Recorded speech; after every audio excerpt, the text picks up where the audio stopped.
Tokrat v občinskem informatorju. Zaradi radarjev napetosti med svetniki in županom. Na glavnem trgu so se predstavila podjetja javnega holdinga Maribor.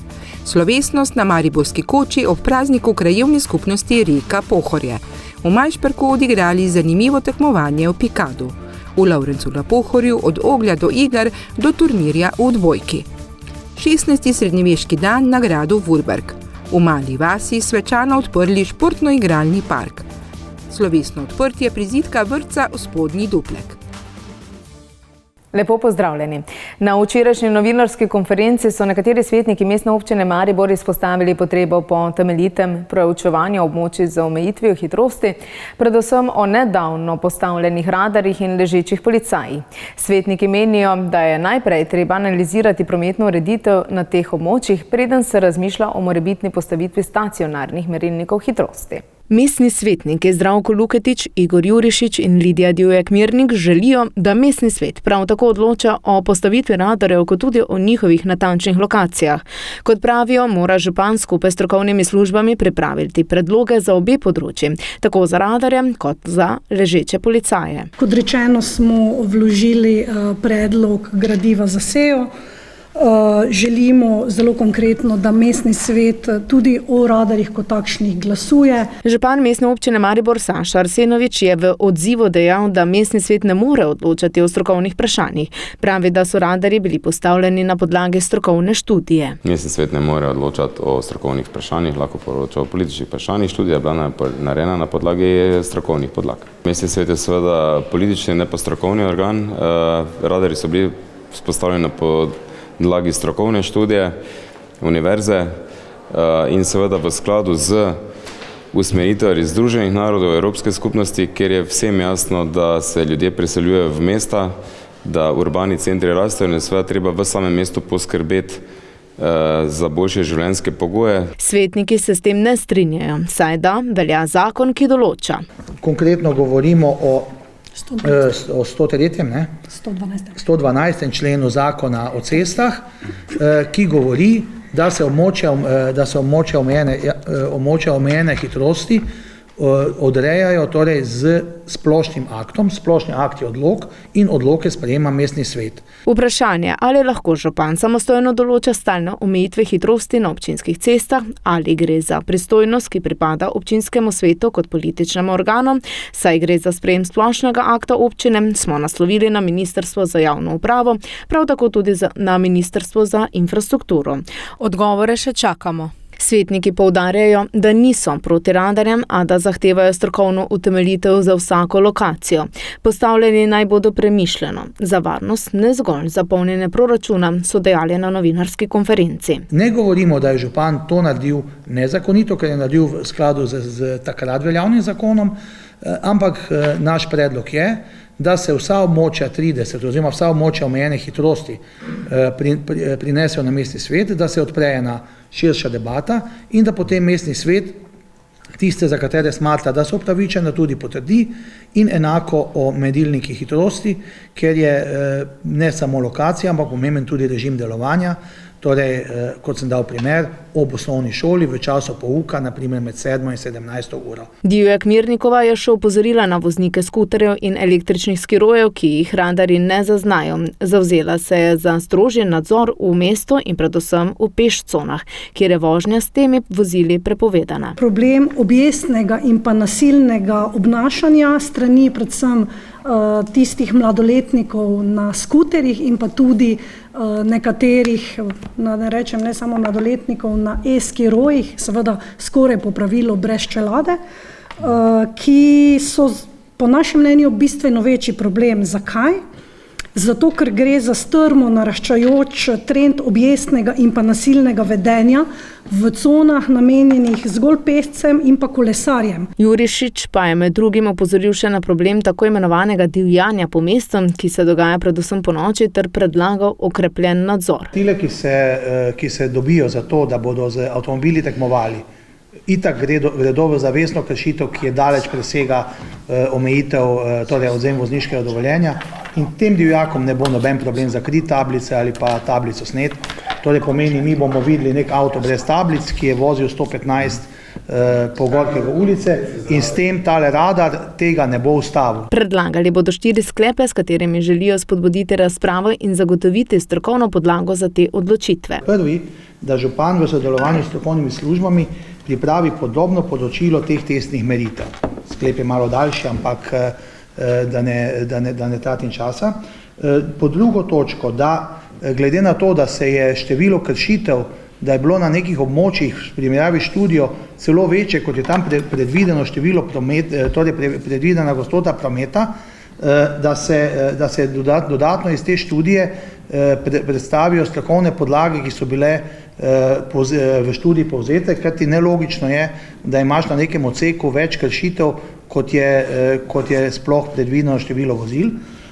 Potem pa te 2 točke, ki sta odgovor na to, kar je gospod Selan ravno kar vprašal, torej župan MOM v sodelovanju s strokovnimi službami za 28. redno sejo pripravi splošni akt, torej skladno z 112. členom Zakona o cestah, torej odlok, v katerem bodo opredeljena območja omejene hitrosti ter ga predlaga v obravnavo in potrditev, torej pomeni, da mestni svet to, kar zakon predvideva, tudi o območjih omejenih hitrosti razpravlja, in pa župan pripravi predlog lokacij in režim obratovanja stacionarnih merilnikov hitrosti v MOM in jih predlaga v potrditev v mestni svet. Cilj vseh predlogov in odločitev, kot pravijo, pa ostaja jasen. Zagotoviti varnejše ceste, boljšo prometno kulturo in prijaznejše pogoje za življenje v mestu.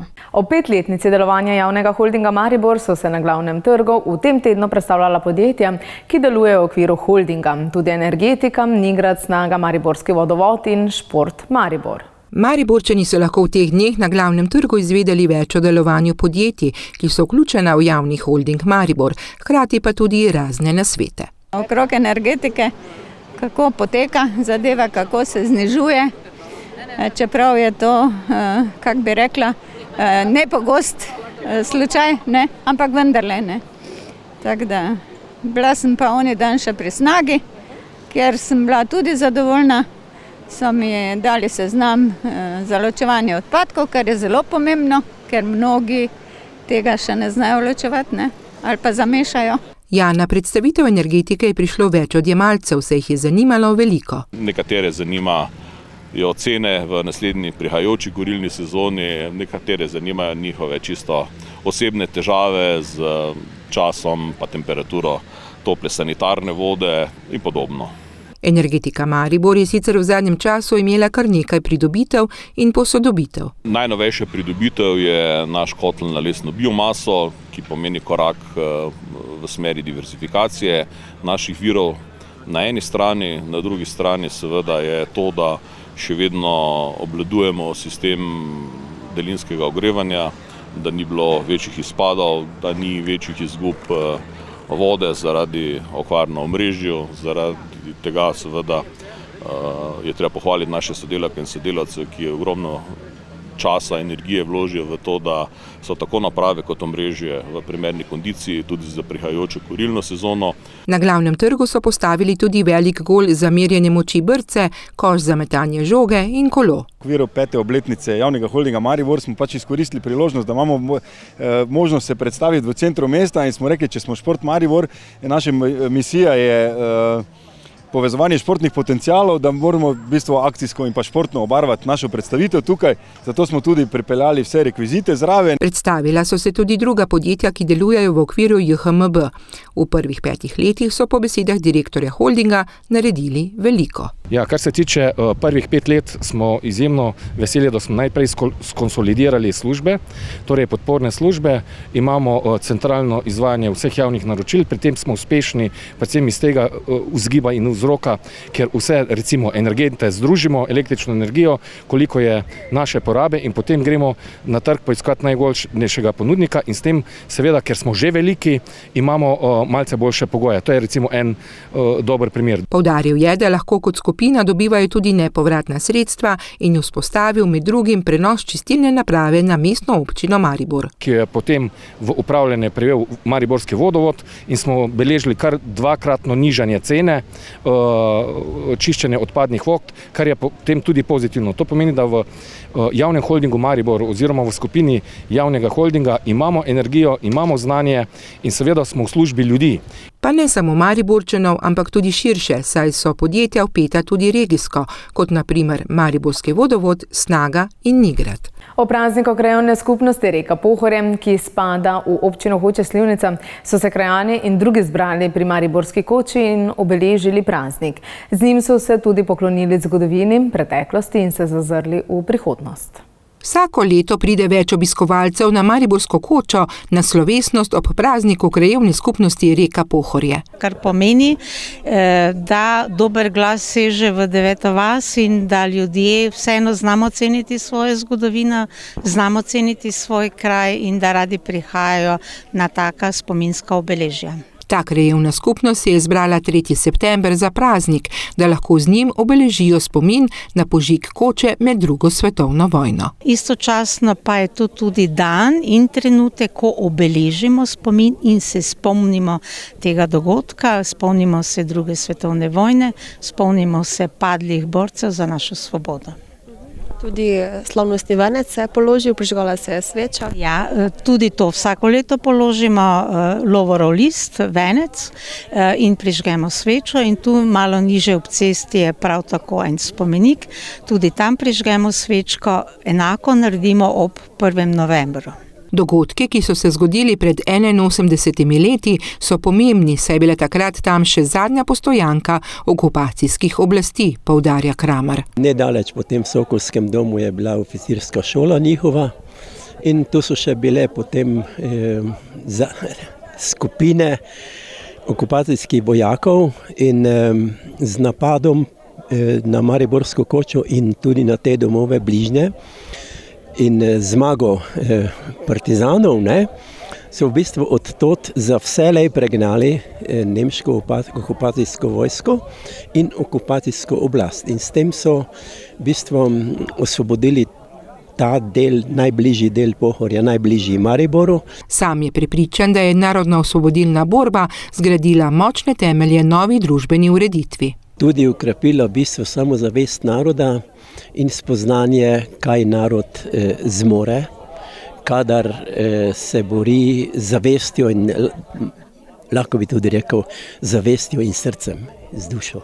Večkrat je bilo poudarjeno, da je pomembno poznati svojo preteklost in spomniti nanjo na takih dogodkih. Glede preteklosti je zelo važno, da poznamo svojo preteklost, da se zavedamo svoje preteklosti in jo seveda obujamo.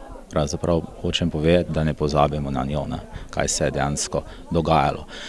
Seveda, tako je že prej gospod Kramer tudi povedal, da so pa skupnosti, ki malo za zgodovino hočejo malo drugače spisati, kot je dejansko bila.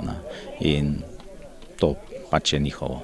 Le 2 dni pred slovesnostjo je Mariborsko kočo prevzel nov skrbnik, ki je izpostavil načrte za kočo. Delovali bomo tako, da bomo prijazni do gostov, predvsem tu mislim. Društvo upokojencev Stoperce pa je pripravilo tekmovanje v pikado za pokal občine Majšperk, kjer so se pomerili najboljši igralci. V dobrem vzdušju in za natančno roko so se v soboto merili najboljši pikadisti na tekmovanju v pikado za pokal občine Majšperk. Odločili je že lansko leto in seveda to zadevo ponovili, ker se je zelo lepo prijela in smo prav srečni, da lahko organiziramo tekmovanje v pikado. Razmišljamo, da bi drugo leto mogoče spet dodali neko malenkostno spremembo, mogoče za posameznika, da bi jih bolj pritegnilo. Vsekakor pa smo želeli s tem obuditi nekakšne čase, ko so naši upokojenci bili mlajši, kjer se je po Halozah precej igralo pikado. Gre za eno izmed številnih športnih aktivnosti v Majšperku te dni. Ja, da smo kot občina bogati z raznimi športnimi dejavnostmi, kot danes smo že zjutraj imeli tek na te kratke in dolge proge, potem v Stopercah pikado, kar je tudi ena rekreacija vseh občanov ali pa društev, ki dopolnjujejo svoje dejavnosti. Ob tem je poudaril, da imajo zares aktivna društva, teh je 55 in prav vsa se trudijo, da dajo svoj kanček v ta mozaik. Dogodek je v Stoprce privabil ekipe iz celotne občine, a domačini so pokazali, da imajo poleg gostoljubnosti tudi odlično tekmovalno žilico. V bistvu je bilo bolj zanimivo, kot sem pričakovala, sicer pikado ni neka moja močna disciplina, ampak naša ekipa se je trudila po najboljših močeh. Zmagovalni pokal je ostal doma. Osvojilo ga je športno društvo Stoprce, ki je navdušilo tako z natančnostjo kot z ekipnim duhom. Na drugem mestu so se odlično odrezali tekmovalci društva upokojencev Majšperk, ki so s ponosom zastopali občinsko središče. Tretje mesto pa je zasedla vztrajna in srčna ekipa društva upokojencev Ptujska Gora. Po kar 3 letih premora so se v Lovrencu na Pohorju znova odvijale priljubljene igre po lovrenško, ki so tudi letos postregle z obilico smeha, tekmovalnega duha in druženja. Dogajanje se je odvijalo na idiličnem Tajh placu. Na tekmovanju so 4 ekipe pokazale pravo lovrenško srce, domačnost, humor in zdrav tekmovalni duh. Smo naredili taki zanimiv poligon. Mogli so vzeti kozo, sestavljati kocke, jajčke podajati, tudi z sankami se v bistvu drug drugega vleči do cilja, metali so potkve, tako da je bilo polno vsega raznolikega. Vsaka igra je poskrbela za smeh tako med tekmovalci kot tudi med gledalci, ki so z navdušenjem spremljali domiselne izzive. V ospredju pa ni bilo le zmagovanje, temveč predvsem druženje. Zmagovalec je bil čisto lovrenška skupina, no imenovali so se Vada, to je torej po lovrenško voda. Razdušje je bilo super, tako če zdaj. Ja, tako je. Ta dan je v Lovrencu vladalo pravo športno vzdušje. V dvorani osnovne šole je VŠD Lovrenc namreč pripravil turnir v odbojki, kjer je sodelovalo 8 ekip. Po napetih tekmah in končnem obračunu je prvo mesto osvojila ekipa odbojkarskega kluba Turbina. Ta je v finalu premagala domačo ekipo iz Lovrenca, ki je zasedla drugo mesto. Tretje mesto je pripadlo ekipi Kanarčkov. Ja, vsako leto se prijavimo, mi igramo kot veterani rekreacijsko, pa smo se pač prijavili. Kako pa je potekalo? V redu, vse je bilo pod kontrolo, v finalu smo bili z istimi kolani. To je to. Napeto? Ni bilo, ni. Turnir je minil v športnem in prijateljskem vzdušju, udeleženci in gledalci pa so pohvalili dobro organizacijo in prijetno dogajanje. Na gradu Vurberk je potekal že 16. srednjeveški dan, ki je obiskovalce popeljal v čas graščakov, dvornih norčkov, lokostrelcev in srednjeveških iger. No, kako je bilo, kaj se je dogajalo, pa je v objektiv ujela naša ekipa. Dogodek je s pestrim programom pritegnil obiskovalce vseh generacij, še posebej pa navdušil najmlajše, ki so uživali v srednjeveških igrah in predstavi skupine Arba da Karba. Smo domačini zelo ponosni na svoj biser zgodovine in na tak način ustvarjamo dogodek in ohranjamo kulturno-zgodovinsko dediščino. Z nami so vitezi iz 2 skupin, z nami so čarodeji, z nami so animatorji, skratka, ves dan je pester program, otroci doživijo srednjeveško doživetje, enako odrasli, enako starejši, skratka, podoživimo ta čas, ki je bil v daljni preteklosti, v srednjem veku, ne. Domačini so obiskovalcev pripravili tudi posebno doživetje, odprto kuhinjo na dobrodelni bazi. Letos se lahko pohvalimo z tem, da imamo odprto kuhinjo. Gostinske ponudbe pravzaprav nimamo, ampak sami kuhamo golaž in ga delimo po načelu prostovoljnega prispevka oziroma ga razdelimo med obiskovalce. Dogodek je potekal brezplačno v podpori občine Duplek in prostovoljcev, ki so poskrbeli tudi za povorko nastopajočih, med katerimi so bili podložniki, grajska gospoda, čarovniki, artisti in plesalke in tako prikazali bogatstvo srednjeveškega življenja in običajev. 16. leto partner ali pa na nek način uradni organizator tega srednjeveškega dne tukaj na gradu Vurberk. Seveda vsega tega ne bi bilo, če ne bi bilo tistih prostovoljcev, zanesenjakov, ki na nek način res dajo dušo temu dnevu. Finančno pa seveda bolj ali manj podpira to občina Duplek, ampak mislim, da gre za eno lepo promocijo tako grada Vurberk kot tudi občine, predvsem pa tudi na nek način damo en doprinos, da se tudi otroci in pa seveda tudi tisti, ki so nekoliko nostalgični ali pa, bom rekel, se radi spominjajo tistih romantičnih časov princesk, vitezov in pa srednjeveške gospode in to na nek način ta ambient grada Vurberk res omogoča in sem vesel, da že 16. leto tukaj se ta stvar odvija. Društvo Majstri Marburgi že 10 let predstavljajo življenje v viteških časih, tako v Sloveniji kot v skandinavskih državah.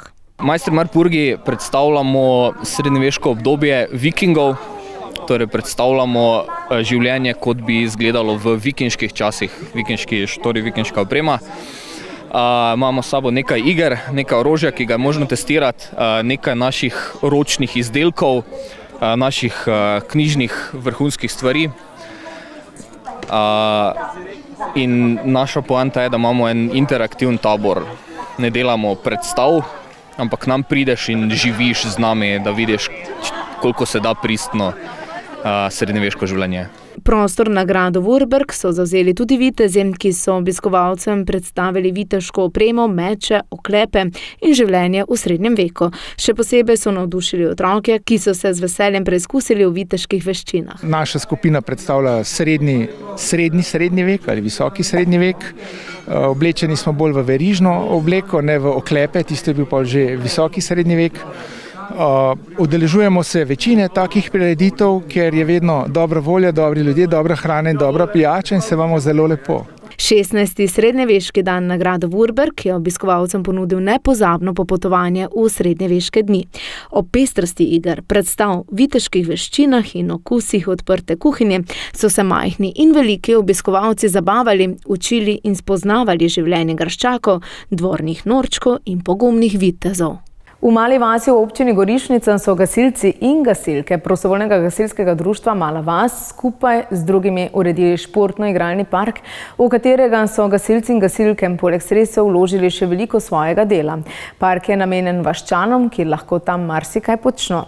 Podrobnosti pa v prispevku. V športno-igralnem parku Mala vas imajo igrišče za ulično košarko, igrala za najmlajše, prostor za posedeti in nekaj zelenice, ki jo lahko otroci uporabljajo za nogomet. Tam bodo imeli tudi gasilske vaje. Na samem odprtju pa se je veliko dogajalo. Zamisel je bila taka, da bi prvo bila uradna otvoritev, pol bi bila nogometna tekma med nogometno šolo Gorišnica in Cirkulanami, bi otroci špilali 2 tekme. Pol pa bi se nadaljevalo z turnirjem z ulični košarke, trojke, kjer je prijavljenih 13 ekip, tako da bi to nekaj izpeljali do polnoči, takšna bila zamisel. In tako je bilo, ne sicer v petek, kot so sprva planirali, a je bil takrat dež, ampak v nedeljo, ko so lahko vse to izpeljali. Med letom pa se bo treba dogovoriti, kdaj bo kdo na igrišču. V bistvu vse v dogovoru, tako da lahko, mislim, je pa odprto igrišče za vse, tako da vsi dobro došli. Kar veliko dela pa so gasilci in gasilke za nov športno-igralni park opravili sami. Prvo nam je občina pomagala, da smo kupili to zemljišče, pol pa smo se nekako tako pogovarjali, da so pač občina zagotovila finančna sredstva, mi gasilci pa vaščani pa v bistvu smo delali vse prostovoljno, vse v bistvu, kaj je zgrajeno, smo naredili sami, ne? Vse tampone za igrišča, komplet okolico, v bistvu vse, kaj je naredilo, smo sami naredili, zato je tudi v bistvu na to smo najbolj ponosni, ne? Občina Gorišnica ima sicer v svojem proračunu namenjen denar tudi za ureditev vaških igral. Tako smo tudi letos v Mali vasi pristopili k tej izvedbi in za igrala v Mali vasi je bilo so strani občine Gorišnica namenjenih 12.000 evrov. Športno-igralnim parkom bo upravljalo prostovoljno gasilsko društvo Mala vas. Igrala in samo igrišče pa so pomembni za vso vas. Seveda, to je namenjeno prvi vrsti vaške skupnosti in tudi vsem občanom občine Gorišnica, da se pridejo podružiti, poigrati, tudi za kakšne košarkaške tekme je primerno, tako da lahko se igra tudi po noči, ker imamo razsvetljavo. Odprtje so torej imeli v 2 delih, eno načrtovano v petek, potem pa so zaradi dežja prestavili turnir v nedeljo, ko se je vreme izboljšalo in je lahko prišlo več ljudi. No, v spodnjem Dupleku pa so odprli prizidek vrtca. Gre za eno največjih investicij v občini v zadnjih letih, saj vrednost izvedenih del presega 3,1 milijona evrov. V občini Duplek je bil izjemen dan, saj so odprli sodoben prizidek vrtca. Gre za velik dan, za pomembno naložbo v prihodnost in sem seveda vesel, da smo dočakali ta dan, slavnostno otvoritev in da pravzaprav s ponosom gledamo na to, kar smo si na nek način zadali, kaj smo izpeljali in kaj so tisti naši najmlajši, ki si seveda to zaslužijo, tudi dobili. V prizidku in pripadajočem zunanjem delu je več prostora. Sam prizidek vrtca je prinesel 4 nove oddelke, 4 igralnice, skupno igralnico, ki jo imajo. Vse to je nekako logistično povezano z obstoječimi 2 igralnicama starega vrtca in povezavi tudi z novo rekonstruirano jedilnico, prizidavo kuhinje šolske, ki sedaj lahko pripravlja do 750 obrokov dnevno, je seveda to velika pridobitev, hkrati pa tudi nova knjižnica. Veselje otrok, ki so sicer tudi nastopali na odprtju tako v vrtčevski kot tudi osnovnošolski, je res veliko. Otroci so bili veseli že, ko je prvi leseni zid stal, ampak je zagotovo danes, ko so se že sprehodili oziroma v tem tednu, ko so že pravzaprav začeli uporabljati vse te prostore, je zadovoljstvo še večje, vsem je všeč, vsem je lepo in jaz mislim, da to največ odtehta tudi vsake odpovedovanja, vsake napore, ki smo jih imeli tokom same gradnje in seveda tudi pri sami zagotoviti sredstev na začetku. Tudi ravnatelj meni, da je bilo vredno potrpežljivo počakati, da je prizidek končan.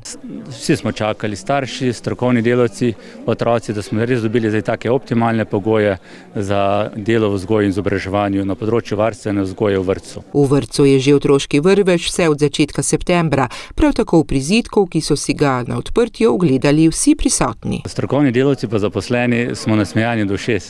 Starši so zadovoljni, otroci se še pa malce spoznavajo z novimi prostori.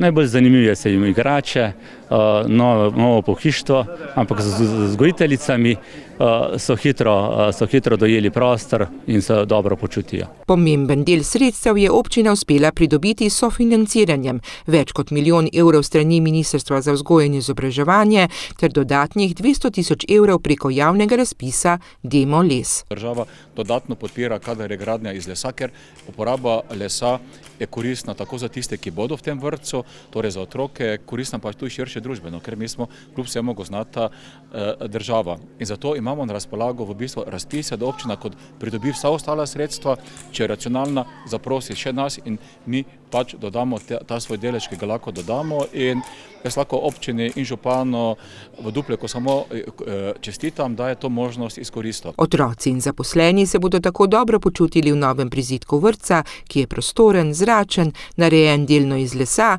in, kot je sam župan rekel, vložili niso samo v objekt, ampak v prihodnost, to pa so otroci.